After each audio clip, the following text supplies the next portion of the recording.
오늘 말씀의 주제는 십자가 그 너머 부활의 증인으로, 현수막 내용과 같습니다.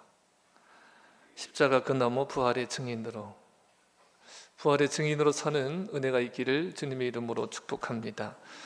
고린도 15장은 부활장이라고 흔히들 말하지요. 1절부터 58절까지 부활에 대한 내용을 담고 있습니다. 고린도 교회는 사도 바울이 복음을 전해서 세워진 교회입니다. 이제 그 교회에 다시금 편지를 써서 복음을 일깨워 주려고 합니다. 새로운 진리가 아니에요. 새로운 진리를 전하는 것이 아니라 이전에 전한 진리를 그들에게 상기시키고 있습니다. 여러분이 아시는 대로 고린도 교회는 참 많은 것이 갖춰진 교회예요. 재정적으로도 풍족했고 또 많은 은사들이 주어진 교회입니다. 그런데 또 문제도 많이 가지고 있는 교회예요. 그 문제가 많은 교회가 그 문제들을 해결하는 데 있어서 유일한 방법이 복음이에요. 복음만이 온전하게 회복시킵니다. 그래서 다시 그들에게 복음을 지금 전하고 상기시키고 있는 겁니다. 이렇게 말합니다. 바울이 전한 그 기초에 바탕으로 한 신앙을 전투적으로 지키면 구원을 받는다, 이렇게 기록하고 있습니다. 이 부분이 굉장히 중요해요. 복음에 기초한 신앙을 전투적으로 지켜라. 여러분, 신앙생활은 훈련이 아니에요. 신앙생활은 훈련이 아니고 또 신앙생활은 어떤 친선 경기도 아닙니다. 신앙생활은 영생이 걸린 영적 전쟁이에요. 매 순간이 그렇습니다. 오직 예수 그리스도의 이름으로만 이길 수 있는 전쟁입니다.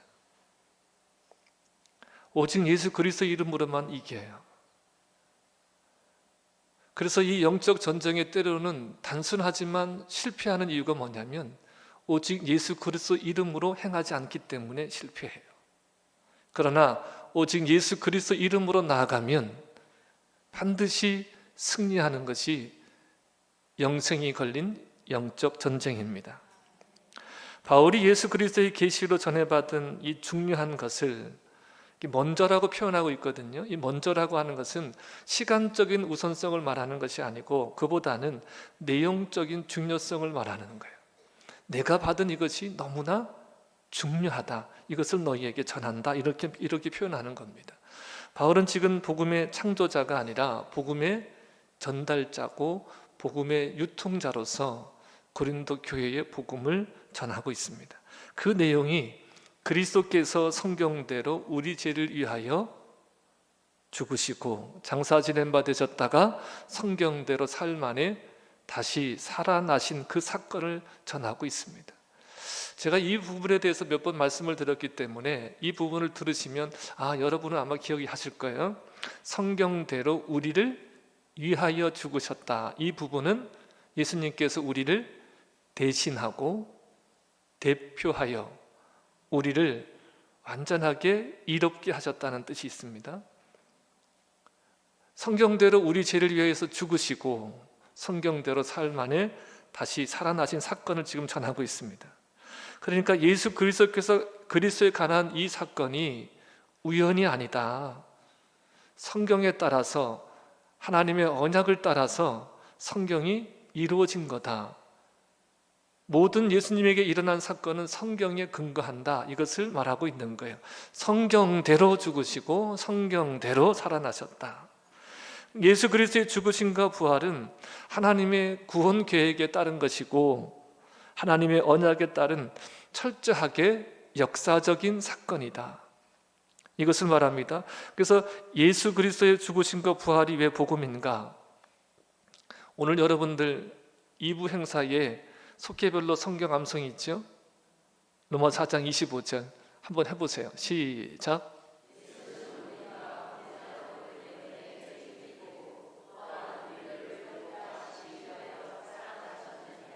아멘.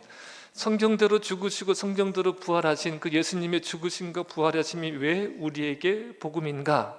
이것을 지금 로마 4장 25절은 분명하게 말씀해 주고 있어요. 예수님은 뭐 때문에 내 주님이 되셨어요? 우리의 범죄한 것 때문에 내 주님이 되시고, 예수님이 부활하신 의미가 뭐예요? 우리를 의롭다 하시기 위해서 살아나셨어요. 그래서 예수 그리스도의 죽으심과 부활하심이 복음인 겁니다. 예수님은 우리가 범죄한 것 때문에 십자가의 내주님이 되셨고, 우리를 의롭다 하시기 위해서 죽은 자 가운데서 다시 살아나셨습니다. 그러니까 복음은 믿는 자들을 구원하는 하나님의 능력이며, 복음에는 하나님의 의가 나타나서 믿음으로 말미암아 믿음으로 산다 그랬습니다. 자, 그러면 우리가 이것을 어떻게 알고 믿느냐?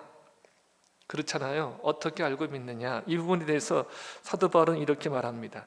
예수님의 십자가의 죽으심과 부활이 철저하게 역사적인 사건임을 증명해주는 증인이 있다. 역사적인 사건임을 증명해주는 증인이 있다는 거예요. 예수 그리스도께서 부활하셔서 누구에게 보이시고? 게바에게 보이시고, 베드로예요. 베드로에게 보이시고 후에 12 제자에게와 그 후에 500여 형제에게 일시에 보이셨다. 게바에게 보이시고 12 제자에게 보이시고 그 후에 500여 형제에게 일시에 보이셨다는 거예요. 자, 합산해 보니까 총 몇 명이에요? 자, 잠 깨라고 지금 이렇게 말씀드리는 거예요. 512. 그 다음에 나중에 한 명이 더 나와요. 자, 이렇게 하나님께서 보이셨습니다. 자, 보세요. 사도 바울이 이 복음을 전할 때 고린도 교회에 성경대로 그리스도께서 우리 죄를 위하여 죽으시고 성경대로 사흘 만에 살아나신 것을, 이 복음을 전할 때에 이 사도들뿐만 아니라 500여 형제, 이들이 대다수는 살아있었다는 거예요. 어떤 사람은 잠들었지만 대다수는 살아있었다는 거예요. 그러니까 내가 전한 이 복음, 사도 바울이 말하는 거, 내가 전한 이 복음을, 이 예수님의 부활을 증명해 줄 증인들이 대다수가 지금 살아있다는 거예요. 직접 경험하고 만났던 그 사람들이 살아있다는 것을 말하고 있습니다. 그 후에 야고보에게 보이시며 그 후에 모든 사도에게와 맨 나중에 만삭되지 못한 자와 같은 내게도, 바울에게도 보이셨다라고 분명히 증언하고 있습니다. 예수님의 부활은 예수님의 부활을 목격하고 부활하신 주님을 만났던 증인들로 인해서 증거되어지는 거예요. 성경은 증인들의 기록입니다. 예수님이 말씀하셔요. 부활하신 예수님이 승천하시기 전에, 하나님의 나라를 가시기 전에 제자들에게 말씀하세요. 너희가 성령이 임하면 너희가 권능을 받고 예루살렘과 온 유대와 사마리아와 땅 끝까지 이르러 내 증인이 되리라. 내 변호사가 되라. 이렇게 말씀하지 않으셨어요. 내 변호사가 되라 하지 말고 뭐가 되라? 증인이 되라. 증인은요, 본 거, 들은 거, 실체를 말하는 사람들이잖아요. 증인이 되라고 말씀하셨어요. 보탤 것도 덜어낼 것도 없다. 그냥 너희가 보고 체험한 그대로를 그냥 증거해라. 이것이 예수님의 명령입니다. 그러면 성령이 임하신다는 것은 뭐예요? 너희가 전하는 그 증언을 누가 보증해 주실 것이다? 성령께서 보증해 주실 것이다. 가룟 유다가 자결을 하죠.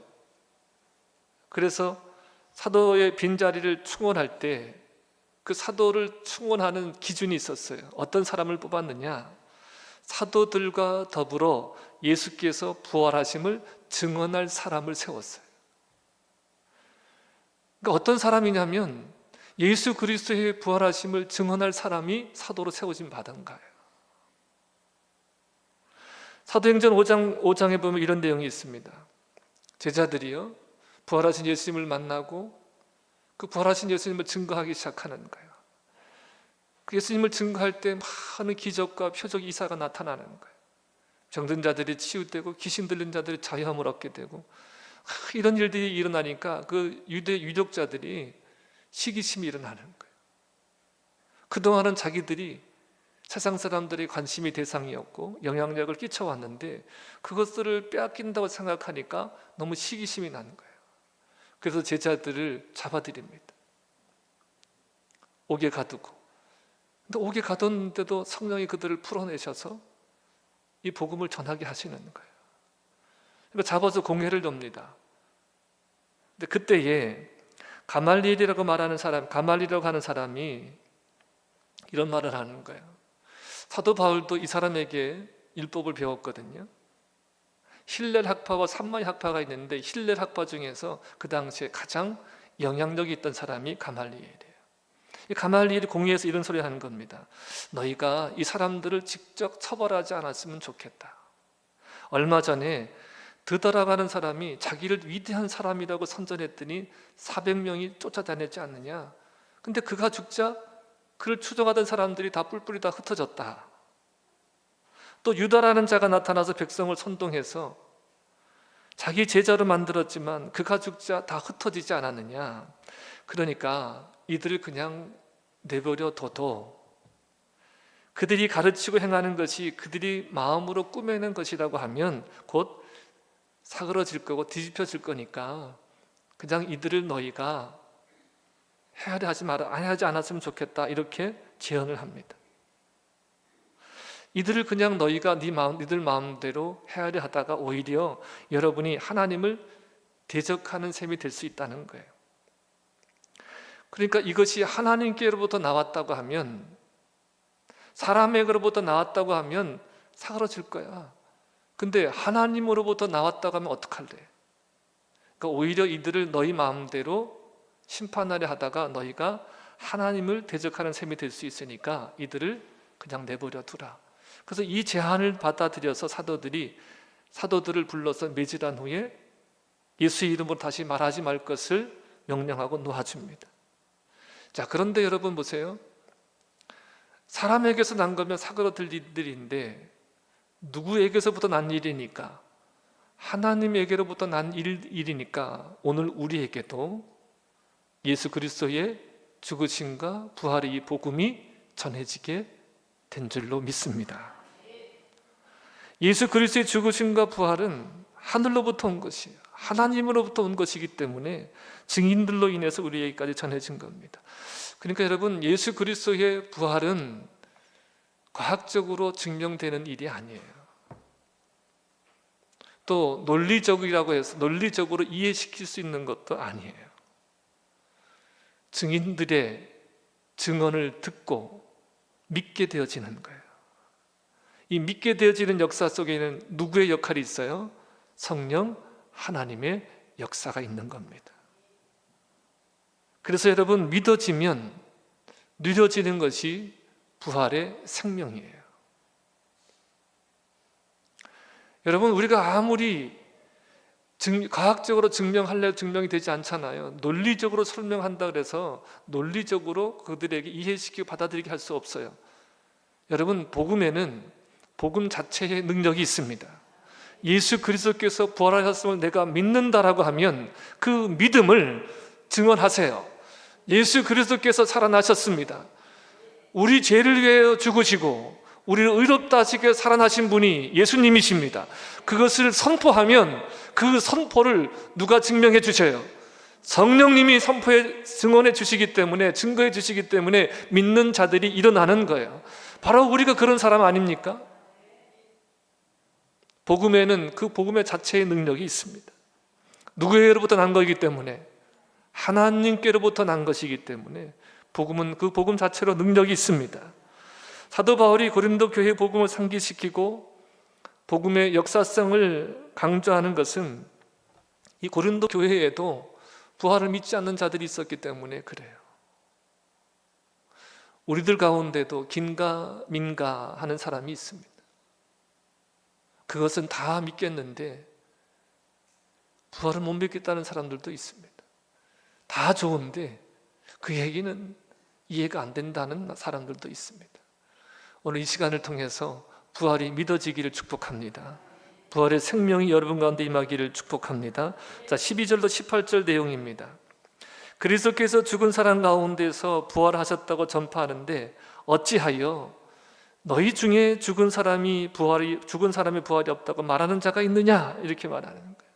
그러면서 죽은 자의 부활이 없으면 그리스도도 다시 살아나지 못하셨을 것이며, 만약 그리스도께서 다시 살아나시지 못하셨다고 하면, 중요한 부분이에요, 우리가 전파하는 복음도 헛것이고 너희 믿음도 헛것이고 우리가 거짓 증인이 되는 것이고 우리가 여전히 죄 가운데 있을 것이다, 이렇게 말합니다. 여러분, 복음은요, 십자가와 부활의 복음이 항상 같이 가야 되는 거예요. 근데 여러분, 교회에서 보세요.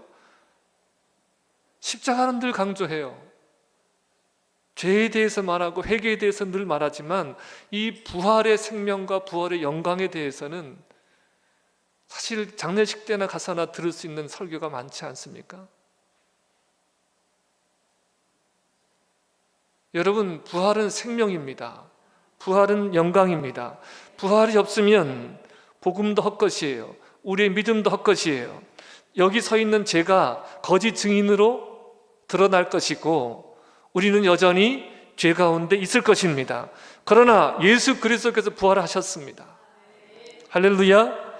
예수 그리스도의 부활이 없다면 구약에서 보면 더 나은 이 부활의 소망을 가지고 핍박받고 죽어가는 성도들이 있습니다.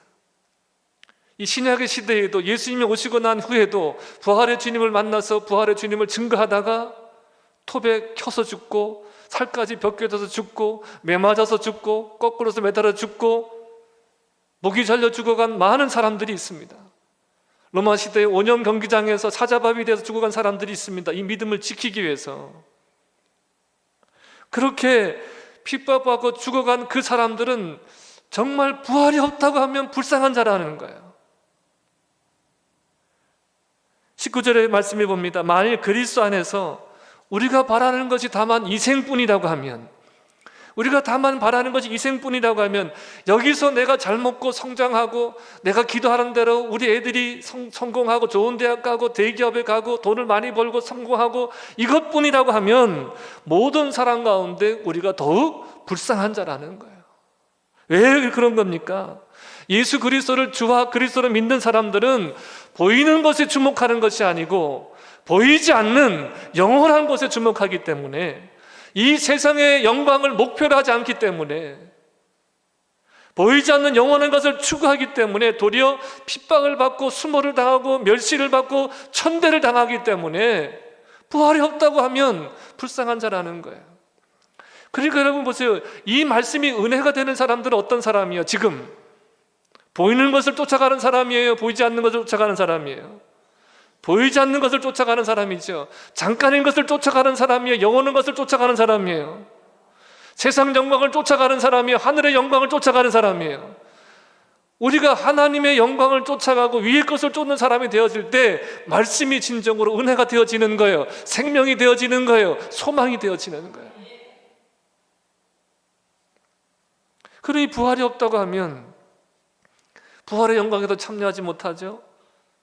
세상의 영광에도 참여하지 못하죠. 그러니까 더 불쌍한 사람 중에 더 불쌍한 자라는 거예요.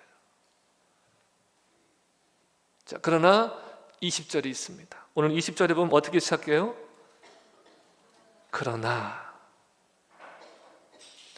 복음도 헛것이 아니고 믿음도 헛것이 아니요, 우리는 거짓 증인이 아니요, 우리는 여전히 죄 가운데 있는 것도 아니요, 세상에서 우리가 더 불쌍한 자가 아니요, 세상에서 가장 복 있는 사람이다. 그러나 이거를 증명하는 거예요. 지금 그러나 우리는 그런 존재라는 거예요.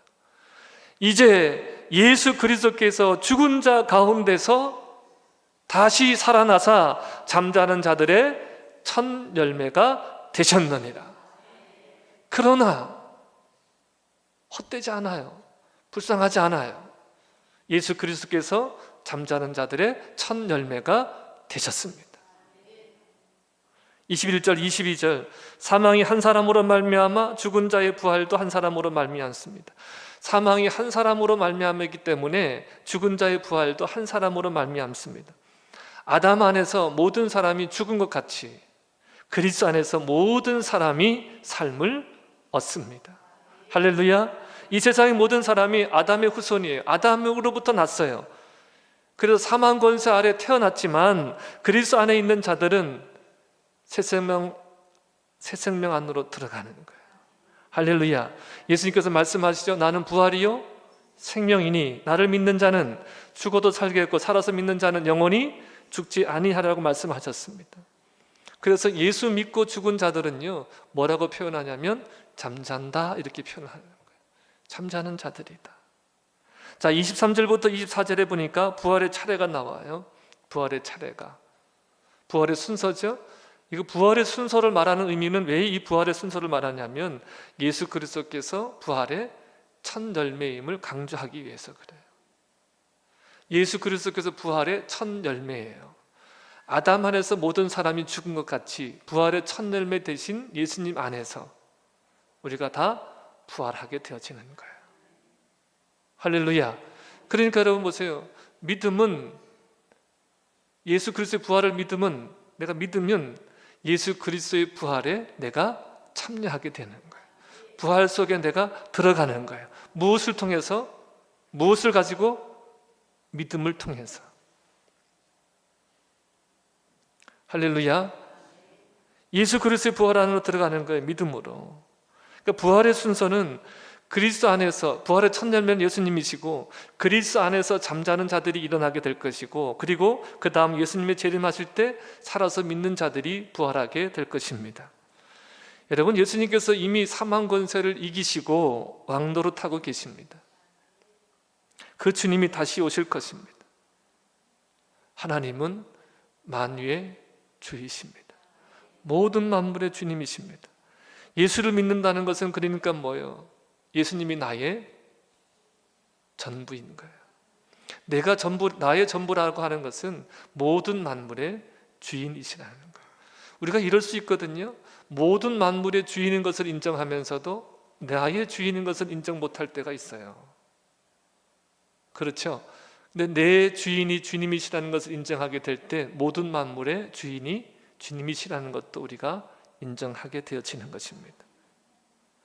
29절 말씀 보세요. 29절은 이것이 좀 이제 성경에도 보면 난해절이라는 게 있어요. 난해절. 해석이 좀 난해하다 이런 구절이 있거든요. 자, 29절을 다시 한번 우리가 읽어볼까요? 만일 죽은 자들이 도무지 살아나지 못한다고 하면 죽은 자들을 위해 세례받는 자들이 무엇을 하겠느냐? 어찌하여 그들을 위하여 세례를 받느냐? 이렇게 말씀하고 있습니다. 자, 죽은 자들이 살아나지 못한다고 한다면 죽은 자들을 위해서 세례를 받는 사람들은 무엇하러 그런 일을 하느냐는 거예요. 자, 세례를 받으면 죽은 자들을 위해서 세례를 받으면 그 세례가 죽은 자들에게 효력이 발생한다 이런 의미가 아니에요. 이런 의미가 아니에요. 너희가 이런 의미입니다. 너희가 죽은 자의 부활을 믿지 못하면서 왜 죽은 자들을 위해서 세례는 베푸냐? 그 이율배반적인 거 아니냐? 믿지 못하는데 왜 죽은 자들을 위해서는 세례를 베푸냐? 그러니까 세례를 받으면 그 세례가 죽은 자들을 위해서 세례를 베풀면 그 세례가 죽은 자들에게 효력이 있다 이런 의미가 아니라 죽은 자의 부활도 믿지 않으면서 죽은 자들을 위해서 세례는 왜 베푸냐 이 의미예요. 그러니까 이런 거잖아요. 못 믿는다면서 왜 그건 해? 29절은 이런 해석으로 우리가 받아들입니다. 자, 이어서 말합니다. 여러분이 주님 안에서 성장하는 것을 나의 자랑으로 삼고 있는 것이 사실인 것처럼 나는 정말 여러분들이 복음을 듣고 복음을 누리고 복음 안에 성장하기를 정말 간절히 원합니다. 내가 그런 것처럼 사실 나는 날마다 죽음에 직면하고 있습니다. 나는 날마다 죽노라. 나는 날마다 죽음에 직면한다는 거예요. 내가 무엇 때문에 언제나 위험을 무릅쓰겠느냐? 너희가 잘 알지 않느냐? 내가 고린도의 복음을 전할 때에도 내가 편안하게 전했냐? 죽음의 위협 가운데서 헐벗으며 매맞으며 그렇게 복음을 전했지 않느냐. 그때뿐만 아니라 지금도 나는 여전히 그 복음을 전하기 위해서 매맞고 헐벗고 멸시받고 천대를 받고 그렇게 지금 살고 있는데, 날마다 내가 죽음에 직면했는데 내가 왜 그러겠느냐. 지금 이 말을 하는 건 내가 왜 그러겠느냐. 만일 죽은 사람이 살지 못한다면 내가 인간적인 동기로 에베소에서 맹수와 싸웠다고 하는데 그것이 내게 무슨 유익이 있겠느냐. 그렇게 하는 것은 다 부활 생명이 있기 때문이다. 예수님이 부활하셔서 믿는 자들에게 부활의 생명을 주시기 때문이다.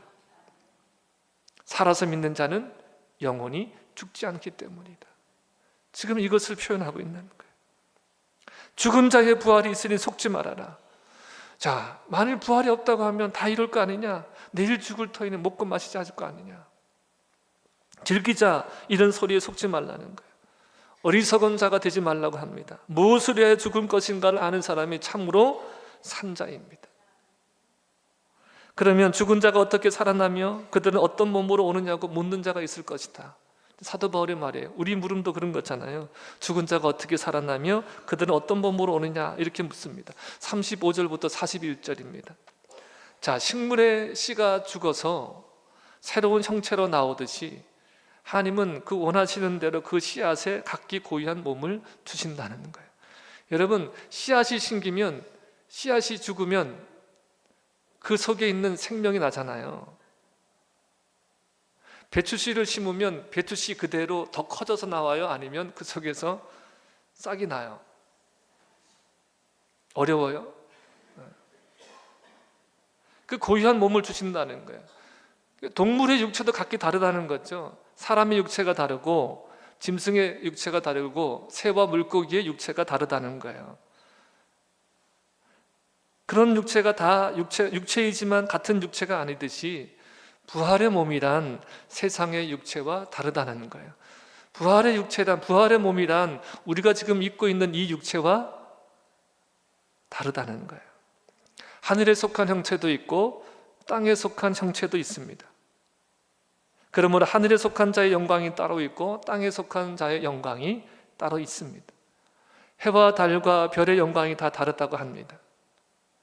그러니까 여러분, 하늘에서 뭐 태양과 같은 영광이 있고 달과 같은 영광이 있고 별과 같은 영광이 있고 이런 얘기가 아니라, 하늘의 영광, 태양의 영광이 다르고 달의 영광이 다르듯이 하늘에 속한 형상이 육체가 영광이 다르고 땅에 속한 육체 영광이 다르다. 지금 이 표현을 하는 거예요. 그러니까 우리 몸이 얼마나 영광스러울 것인가를 말씀하고 있습니다. 그러니까 여기서 하늘에 속한 형체가 따로 있다고 말씀하는 겁니다. 그래서 죽은 자의 부활도 그와 같다. 41절부터 44절이에요. 이거는 좀 우리가 좀 함께 읽어봤으면 좋겠습니다. 42절부터 42절, 여러분 성경책 보시고, 죽은 자의 부활도 그와 같으니, 뭐와 같아요? 그러니까 심겨진 씨앗이 그 씨앗의 형태가 아니라 그 속에 담겨진 형태가 나오듯이 우리의 42절 죽은 자의 부활도 그와 같으니 썩을 것으로 심고 썩지 않을 것으로 살아나며, 43절 욕된 것으로 심고 영광스러운 것으로 다시 살아나며, 약한 것으로 심고 강한 것으로 다시 살아나며, 육의 몸으로 심고 신령한 몸으로 다시 살아나나니, 육의 몸이 있은즉 또 영의 몸이 있느니라. 아멘. 이와 같다는 거예요. 여러분, 몸이 썩어요? 반드시 썩어요? 반드시 썩어요? 반드시 썩어요. 이게 썩을 몸으로 심고 무엇으로 나요? 썩을 몸으로 심고 썩지 않을 것으로 다시 살아나요. 그러니까 신령한 몸이라 해서 유령 같은 게 아니에요. 예수님이 부활하셔서 벽을 막 통과하세요. 성경이 그렇게 나와 있어요. 저를 이상한 눈으로 보지 마세요. 벽을 막 통과하시는데 제자들과 같이 먹기도 하죠. 유령 같은 게 아니라는 거예요. 자, 그러면 지금 우리는 무슨 몸으로 살고 있어요? 45절부터 49절 보세요. 첫사람 아담은 생령이 되었다 그랬어요. 생령, 산령이다는 거예요. 마지막 아담은 살려주는 영이다 그랬습니다. 그러니까 생령이란 스스로 살 수 없어요. 누가 살려줘야 하는 존재라는 겁니다. 이것이 아담이에요. 우리는 모두 아담의 후손이잖아요. 아담이 범죄함으로 인해서 그 안에 다 범죄하였습니다. 그러니까 우리는 스스로 살 수가 없어요. 아무리 자신을 살리려도 자신은 살릴 수가 없습니다. 너는 흙이니 흙으로 돌아가리라 하셨습니다. 그러니까 모든 아담의 후손은 뭐예요? 흙에 속한 형상을 입었어요. 근데 둘째 아담, 마지막 아담은 살려주는 영이다 그랬습니다. 살려주는 영이 되시기 위해서 흙에 속한 형상으로 오셔서 죽으셔야 하셨습니다. 그러나 다시 살아나심으로 살려주는 영이 되셨습니다. 할렐루야. 그러므로 그리스도 예수 안에 있는 자는 하늘에 속한 형상을 입게 된 것입니다. 그 하늘에 속한 형상이라는 것이 뭐예요? 예수 그리스도의 영광스러운 몸을 입게 되어진 거예요. 여러분, 이 말씀을 믿으십니까? 뭔 말을 하긴 하는데 도대체 뭔 말입니까? 그냥 예수 그리스도의 부활은 사실이다. 그 예수 그리스도께서 부활하심으로 우리를 살려주셨다. 예수 그리스도를 믿는 우리들은 썩지 아니할 영광스러운 그리스도의 몸을 입게 될 것이다. 이것을 믿으십시오. 이것을 받아들이십시오. 자, 믿는다면 그러면 우리가 어떻게 살아야 하겠습니까? 그 부활의 나라, 하나님의 나라를 어떻게 유업으로 받습니까? 50절 보시겠습니다. 50절. 혈과 육은 하나님의 나라를 받지 못합니다. 혈과 육이라 하는 것은 우리의 전 존재를 말하죠. 이미 죄로 인해서 사망 안에 살고 있는 인간은요, 스스로의 노력으로 결코 하나님 나라를 유업으로 받을 수가 없다는 것이 전제되어지는 것입니다. 우리는 다 혈과 육을 가진 사람들입니다. 범죄한 아담의 후손들입니다. 온몸이 다 썩어지고 있습니다. 여러분, 우리가 아무리 노력해도, 아무리 좋은 것을 먹고 좋은 것을 찍어 바른다 해도 썩어지는 몸을 막을 방법이 없어요. 969세를 살았던 무드셀라도 썩어졌습니다. 부활을 증거한 다윗도 죽어서 무덤에 있습니다. 자, 그러면 도대체 누가 썩지 아니함을 입겠습니까? 51절부터 53절입니다.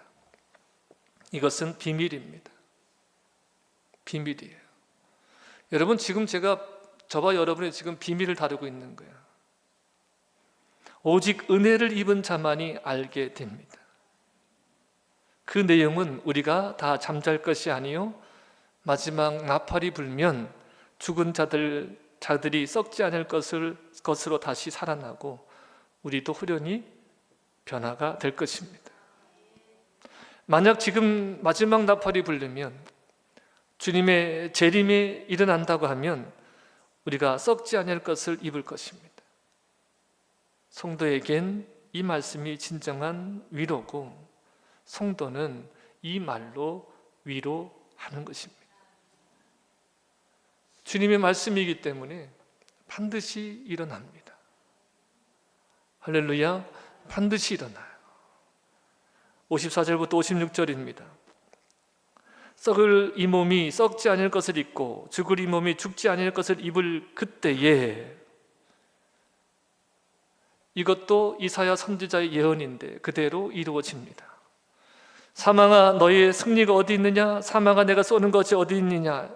이렇게 말한 호세아 선지자의 말씀도 임합니다. 여러분, 죄의 삭은 뭐예요? 사망이에요. 죽음의 독침은 죄입니다. 죄의 권세는 율법입니다. 여러분, 죄의 삭은 죽음이라는 규정이 율법이에요. 법이 있어야 처벌이 되잖아요. 그래서 율법이 죄의 권능인 거예요. 법이 있어야 죄가 성립이 됩니다. 법이 규정한 대로 형벌이 주어지는 거예요. 그러니까 죄와 사망과 율법은 다 사람을 죽입니다. 누구도 여기에서 스스로 벗어날 수가 없습니다. 이렇게 죄와 사망의 법과 율법에서, 사망의 법에서 사로잡힌 자들을 구원하시려고 예수님께서 십자가를 지시고 부활하셨습니다. 누구든지 그리스도 예수 안에 있으면 결코 정죄함이 없습니다. 죄와 사망에서 율법의 세방이 되어진 겁니다. 이것이 복음입니다. 이렇게 예수 그리스도의 십자가와 부활을 믿는 자들의 외침이 57절이에요. 우리 주 예수 그리스도로 말미암아 이김을 주시는 하나님께 감사합니다. 다시 한번 시작. 우리 주 예수 그리스도로 말미암아 이김을 주시는 하나님 감사합니다. 이것이 복음을 믿고 진리 안에서 자유함을 얻은 자들의 외침이에요. 우리 주 예수 그리스도로 말미암아 이김을 주시는 하나님 감사합니다. 이것이 바로 믿는 자들의 환호고 믿는 자들의 외침인 거예요. 여러분, 이 환호가 이 외침이 저와 여러분의 것이 되기를 축복합니다. 그래서 58절은 이렇게 권면합니다. 우리 주 예수 그리스도로 말미암아 이김을 주시니 굳게 서서 흔들리지 말고 주님의 일을 더욱 많이 힘쓰라 하시라는 거예요. 여러분, 성경에는 세월을 아끼라 그랬습니다. 세월이 아껴지나요? 그 의미는 기회를 선용하라는 겁니다. 우리가 살아가는 모든 순간순간이 다 뭐예요? 주님의 일을 하도록 우리에게 주어진 시간들이라는 거예요. 주님의 일을 하지 않는 그 순간이 뭐예요? 허비되는 시간이고 낭비하는 시간이라는 거예요. 주님의 일을 더욱 힘쓰는 시간이 세월을 아낀다는 거예요. 이렇게 지혜로운 사람들이 되시기를 축복합니다. 왜 그래야 됩니까? 주님이 말씀하신 대로 주님은 반드시 오실 겁니다. 주님은 반드시 재림하십니다. 우리에겐 분명히 영원한 생명이 있습니다. 그러니까 세상의 소리에 흔들리지 말고 유혹에 흔들리지 말고 오롯이 주님을 향해서 푯대를 향하여 한 걸음 한 걸음 나아가는 그런 삶을 살아가도록 권면하고 있는 것입니다. 이것이 바로 부활 생명을 얻은 자의 삶인 거예요. 여러분, 주 예수 그리스도께서 부활하심으로 우리에게 승리를 주셨습니다. 부활의 증인들이 생명을 다해 증언해 주어서 오늘 우리에게도 이 복음이 전해진 것입니다. 그 증언을 누가 증명해 주셨어요? 성령께서 증명해 주시고 보증해 주신 겁니다. 성령께서 알게 하시고 얻게 하시고 믿게 하시고 그 안에 있는 자들로 우리를 발견되게 하십니다. 자, 이제 이 증인의 사명이 누구에게 주어지는 거예요? 이 복음을 듣고 믿은 우리에게 이 사명이 주어지는 거예요. 여러분, 어떻게 전하면 되겠습니까? 물론 복음에는 복음의 능력이 있지만 예수 그리스도의 부활을 전해야 되지만 부활 생명이 있는 자로 그 삶으로 증명해 가는 것이 믿음의 여정이에요. 더 이상 죽음의 두려움에 사로잡히지 않고 세상의 영광에 매몰되지 않고 하나님의 영광을 바라보며 영원한 생명을 소유한 자로 살아가는 것이 부활 생명의 증인들입니다. 이제 십자가 그 너머 나 같은 죄인이 오늘도 죄 졌어요. 나는 어쩔 수 없어요. 나는 안 되나 봐요. 여러분, 십자가는 그렇게 주어진 것이 아니에요. 예수 그리스도 안에서 우리가 죄를 이겼습니다. 그리고 우리를 부활의 생명으로 인도하시는 거예요. 영원한 생명을 가진 자로서 서기를 주님께서 바라시는 겁니다. 이 은혜가 저와 여러분에게 있기를 주님의 이름으로 축복합니다. 축복합니다.